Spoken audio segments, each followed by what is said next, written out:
حیرت ہے کہ عمارتوں میں تاج محل اور لال قلعے کے سوا ہم کسی کا ذکر ہی نہیں کرتے. عمارتوں کے بھی مذہب ہوتے ہیں کیا؟ تاج محل کیا مسلمان ہے؟ ارے مسلمان کی بھینس بھی مسلمان ہوئی اور ہندو کا گھوڑا ہندو. تشریف بھائی، پچھلے دنوں ایک بڑے تجربے کار گھوڑے سے ملاقات ہوئی. جی. کئی مذہب بدل چکا تھا وہ. سب سے پہلے ایک کریم کے پاس تھا، اس کے بعد ایک چیلا رام لے گئے، پھر ایک رابرٹ مل گئے اور آخر میں ایک بھنور سنگھ کے ہاتھ چڑھ گیا.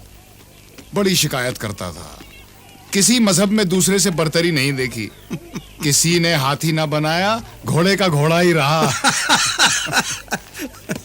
یہ بنگال بھی کمال کی جگہ ہے صاحب. بنگالی 100 سال پیچھے بھی جیتے ہیں اور 100 سال آگے بھی. اور کلکتے جیسا شہر تو تختہ زمین پہ نہیں. یہاں کی خاک نشینی اس جگہ کی حکمرانی سے بہتر ہے. خدا کی قسم، اگر میں مجرد ہوتا اور خانہ داری کی ذمہ داریاں اور زنجیریں میری راہ میں حائل نہ ہوتی، سب کچھ چھوڑ چھاڑ کے عمر بھر کے لیے یہیں کا ہو رہتا.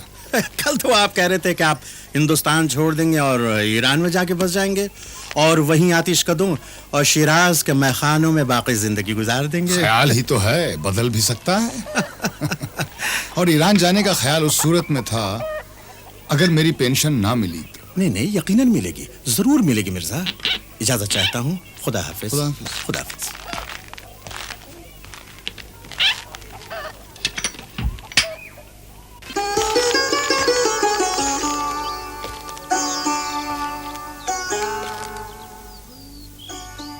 کلکتے کا جو ذکر کیا تو نے ہم نشیں، ایک تیر میرے سینے میں مارا کہ ہائے ہائے.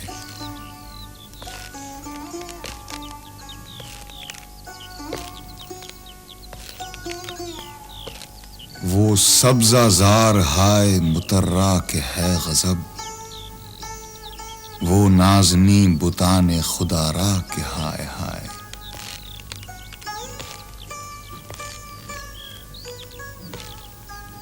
صبر آزما وہ ان کی نگاہیں کہ حف نظر،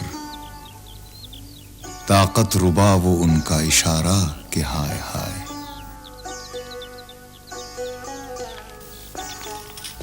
ও খুকি, এখানে কোনো মির্জা অসদুল্লাহ খান গালিব থাকেন নাকি? না না না, এই নামের কোনো লোক থাকে না এখানে.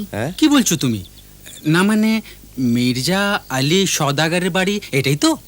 কিন্তু এত মুশকিল নামের কোনো লোক থাকে না এখানে. কি মুশকিল? কি নাম বলে তুমি? মির্জা অসদুল্লাহ খান গালিব. কি গো, কিছু বুঝলে? দিল্লি থেকে এসেছে. হ্যাঁ হ্যাঁ, দিল্লি থেকে একটা ভদ্রলোক এসেছে. হ্যাঁ গো. বুদ্ধ বাবা এসেছে. হ্যাঁ হ্যাঁ. এই বুদ্ধ বাবা এসেছে. आइए आइए, ऊपर आ जाइए. मुझी को तलाश कर अस्सलाम रहे हैं आप. वालेकुम सलाम. बंगाली में मेरे नाम का भी अच्छा खासा रसगुल्ला बना दिया आपने. आइए यहाँ से.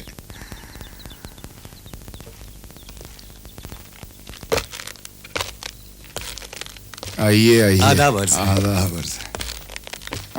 रंग जरा कच्चा है वो हाथ. नहीं नहीं. तशरीफ रखिए.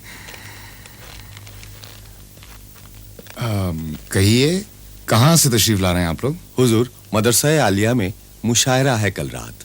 फारसी के तमाम नामी शोरा तशरीफ ला रहे हैं. अच्छा जी. कौन कौन? जी वो हजरत कतील साहब हैं, जनाब वाकिफ साहब हैं, हरात के रईस किफ़ायत खां साहब भी हैं. मिर्ज़ा साहब, आप ज़रूर तशरीफ़ लाइएगा. दरअसल इतवार का ये मुशायरा आप ही के एजाज़ में मुनक्किद किया जा रहा है. जी हाँ. जरूर आऊंगा, लेकिन कोई साहब आकर ले जाएं मुझे. कलकत्ता 11 माह से हूँ, लेकिन यहाँ के रास्तों से अभी तक वाकिफ नहीं. जी हुजूर, हुजूर मैं आ जाऊंगा, मैं हाजिर हो जाऊंगा. मेरा नाम रशीद मुस्तफ़ा है. बहुत बहुत इनायत, आपने हमारी दावत कबूल कर ली. बंगाली बड़ी अच्छी बोलते हो तुम. जी वो हमारी मादरी जुबान है. अच्छा अच्छा, यहीं के रहने वाले हो? हाँ जी. इजाजत. आदाब. आदाब. खुदा हाफ़िज़.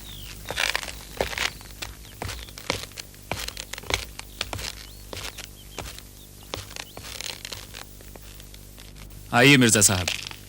बड़ी फराग दिली है साहब अंग्रेजों की कि फोर्ट विलियम कॉलेज में एक नया महकमा हिंदी और संस्कृत के लिए खुलवाया जा रहा है. जहां मुसलमानों को पहले उर्दू और फारसी की तालीम दी जाती थी, वहीं हिंदुओं को हिंदी और संस्कृत की तालीम दी हिंदी जाएगी। हिंदुओं की जबान है और उर्दू मुसलमानों की, ये किसने कह दिया आपसे? उर्दू पे हरगोपाल तुफ्ता और दयाशंकर नसीम का उतना ही हक है जितना हिंदी पे रसखान का। वारिस और फरीद ने पंजाबी को जिला बख्शी है तो अमीर खुसरो ने अवधी में भी रस घोला है। ये तो बंटवारा है, मजहब और जबान के नाम पे लोगों को बांटा जा रहा है। इस वक्त आप खामोश रहे मिर्जा, इस मुशायरे में कुछ अंग्रेज भी ये शामिल हैं। इन्हीं अंग्रेजों की चाल है। ये बंटवारा जबान का नहीं, लोगों को बांटा जा रहा है, वरना कोई जबान किसी मजहब की जागीर नहीं है। लेकिन कतील साहब फरमाते हैं कि मैं उस खतरी बच्चे की बात क्यों मानने लगा जिसे अपनी फारसी मनवाने के लिए अपना मजहब बदलना पड़ा? ओ, खुदा का वास्ता, आप समझने की कोशिश मैं सब कीजिए समझ रहा हूं मिर्जा। सिराज भाई, ये इन्हीं अंग्रेजों का बिछाया हुआ आप जाल इधर है। तशरीफ ले, आप इधर आइए। ये सब हुकूमत ये तो करने सरासर के हीले बदतमीजी है हैं, साहब। बहाने हैं सिराज बड़ी भाई। नाशाइस्ता बाप को हरकत है। आपस में बांट दिया जाए। मिर्जा साहब हमारे मेहमान हैं, वरना सारे अल्लामा आपसे नाराज हो गए हैं और कुछ नौजवानों ने तो आपके खिलाफ दीवारों पर इश्तिहार तक लगा दिए हैं। अच्छा, मेरी दीवार पर तो एक भी नहीं है। अरे आप मदरसे की दीवार तो आकर के देखिए, सारी दीवार आपके खिलाफ इश्तिहारों से भरी पड़ी है। क्या लिखा है उनमें? आपके फारसी के इशार जो आपने मुशायरे में पढ़े थे और उनकी इस्लाह। क्या मुझे अपने अशार अब उनसे सही कराने होंगे? वो आपकी फारसी की इस्तिलाहों से मुत्तफिक नहीं ना हो वो लिखे ना अपनी तरह से, या उस कतील की नकल करें मेरी तरह लिखने के लिए। और देखिए, मैं आपसे अर्ज करूं कि मुझे इसकी फिक्र नहीं है। मुझे फिक्र जिस बात की है वो ये कि कहीं ये मामला तूल पकड़ गया और अंग्रेज हुक्मरानों को मालूम हो गया तो आपके पेंशन का मामला जो है वो उनके देखो हाथ- भाई सिराजुद्दीन, खुदा गवाह है, मैं आवेजिश बयानी से नहीं डरता और ना ही मुझे एतराजों का कोई खौफ है। सिर्फ एक ख्याल गुजरता है कि इत्तेफाक से चंद रोज के लिए यहां आया हूं। अगर आप लोगों को नाराज करूंगा तो बाद में आप ही कहेंगे कि दिल्ली से एक शोख चश्म बेहया शख्स आया था जिसने बुजुर्गों के साथ झगड़ा किया।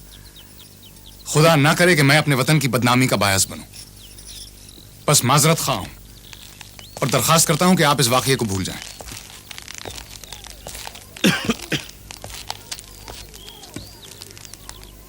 सिराज भाई, जी। आप शायद बादे मुखालिफ के आदी नहीं हैं और मुझे बहुत रियाज है। अब ज्यादा परेशान ना हो, किसी तरह जल्द से जल्द मेरी मुलाकात इन चार्ल्स मटकाफ साहब से करा दें ताकि मैं जल्द से जल्द आपके खित्ता जमीन से निकल जाऊं। जहां मैं पूरी कोशिश करता हूं, पूरी कोशिश करता हूं। खुदा हाफिज। खुदा।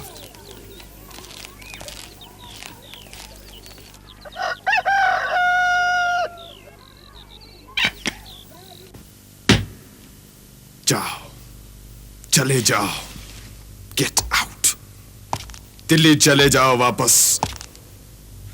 तुम इंडियन लोग कमीना है, छोटा दिमाग छोटा दिल, तुम दूर की बात नहीं सोच सकता। तुम बोलता रहता है हिंदू मुसलमान भाई भाई। कौन सा भाई, कैसा भाई? कातिल भाई, खूनी भाई। तुम हर वक्त लड़ता रहता है, एक दूसरे का खून करता रहता है, इसलिए हम तुमको अलग रखता है। और फिर तुम बोलता है हम तुम्हारा तकसीम करता है, तुमको डिवाइड करता है। बेवकूफ, फूल्स, तुम दूर का नहीं सोच सकता।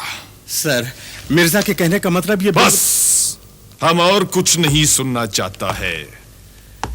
तुम ये पिटीशन लेकर दिल्ली में सर विलियम फ्रेजर के पास जाओ, अपने बादशाह सलामत के पास जाओ, जिले सुबानी के पास जाओ,